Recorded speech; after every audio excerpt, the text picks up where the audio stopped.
Hey guys, it's Friday, I'm in the studio, and the first thing we have to do today is of course start the retouching from the images we shot yesterday, and some of the images I shot outside. So another thing we do today, and that's gonna be interesting, is actually we're gonna try to double stream to both YouTube and Facebook Live. So I changed some settings in Wirecast and I hope that works fine. And that way we can have more interaction with you guys, because on YouTube some people find it difficult to find the chat room, etc. And on Facebook Live that's of course no problem at all. So we're going to test that in a moment as soon as Anna-Week arrives, and I'm going to start by emptying a compact flash card which I shot yesterday in Urk and on the local skate park for the review from the IREX lens. So yesterday we filmed all the video material and now I have to look at the images.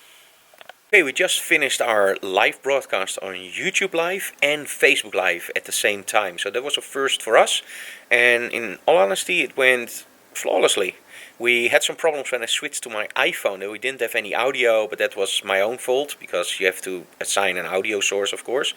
And we had some noise in the sound, and that's actually also solved because we're now routing everything through a mixer, and we had some input issues. So we got a weak signal in, amplified the signal, and of course then you add noise. See it as shooting on ISO 100 but underexposing by 10 stops, and then adding your exposure and you will get noise. Of course when you shoot on 10 stops over you also get noise, but with audio, if you get a strong signal in the mixer, you don't have to amplify it, so you don't hear a lot of noise. So we actually changed that, and now we don't have any noise. So we did some hard disk recording, and that sounds pretty good. No compression on my voice, and no noise. So that's great. And well, next time on October 12th, we'll actually stream Digital Classroom live via YouTube and Facebook Live. And the cool thing is, the reason we used Facebook Live is actually because we want you guys to interact with us. And in YouTube a lot of people complain like, I don't know where the chat room is and I don't know how to find it, and it's a hassle to post things. And well, I don't know, I never used the chat room myself, so I wouldn't know. I know on Facebook Live it's very easy to put your comments in. So we decided to try it, and indeed during the broadcast we got some responses on YouTube, but we got way more responses on Facebook Live.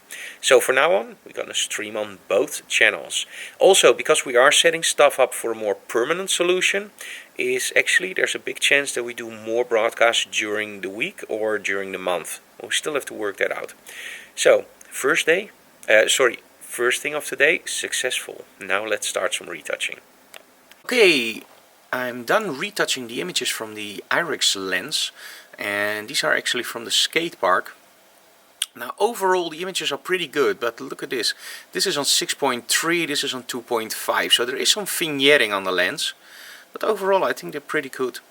So what I'm now going to do is I'm going to record a small screen session, and I'm going to give my opinion on the lens to close the review. And that will be in Dutch, because it's actually for Camera Nu, and that's a Dutch company. So we're going to record that now with ScreenFlow. And the audio in ScreenFlow is actually done by our Zoom recorder, and I connected it via USB to our Wacom, and that actually does the audio. And they do a pretty good job. The Zoom recorders are actually very good for this kind of stuff, and we also bring them on location if we do interviews or whatever. So really check them out if you're in the market for external audio. I think, well, Zoom is one of the best out there. Okay, by surprise I just found out that my ScreenFlow doesn't work anymore on the Sierra, and I don't want to upgrade to 6 at the moment. So luckily via their support we got a version 5.07, so I'm going to install that now, and then I hope I can record my video. This is really bad because normally you would expect an update automatically, but okay, let's see if this works, and then I can record my video.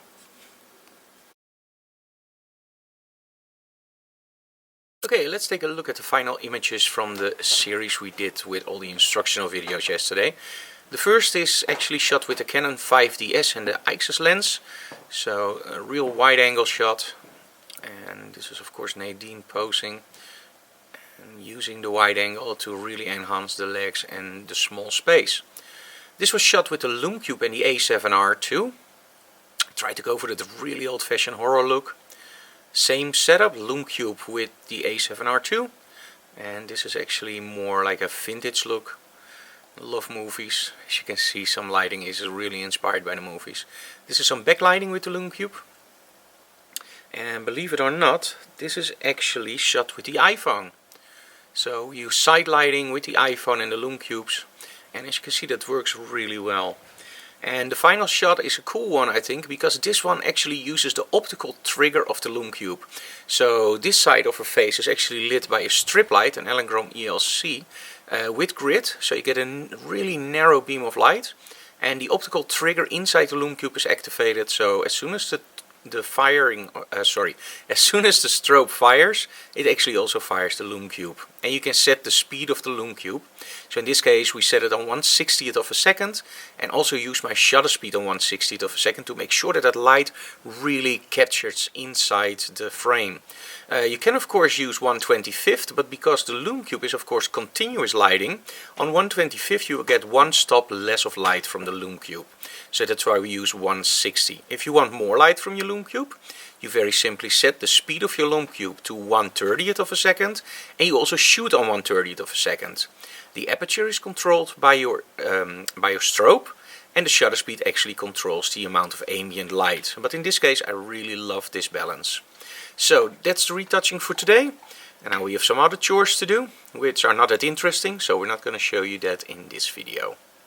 Okay, we got this stuff in, 19-inch rack, including a power strip and some trays. And we're gonna build all our studio equipment in here for the live broadcasts. We're gonna buy a Cerevo in the coming weeks, which is actually a switcher in which we can use 4 HDMIs going into one. So in essence we can use probably 4 or 5 different camera viewpoints for Digital Classroom. So it's going to be interesting, but I wanted everything in one box like this 19-inch rack. So we're going to build that next week, because tomorrow we have the workshop and on Sunday the hairdressers, and it's already around 8 o'clock now, so we have to go home. Okay guys, I'm back home. It's around 8:30 at the moment, so I think that's enough for today. I hope you enjoyed today's episode. We had a lot of stuff that we did and everything went pretty well.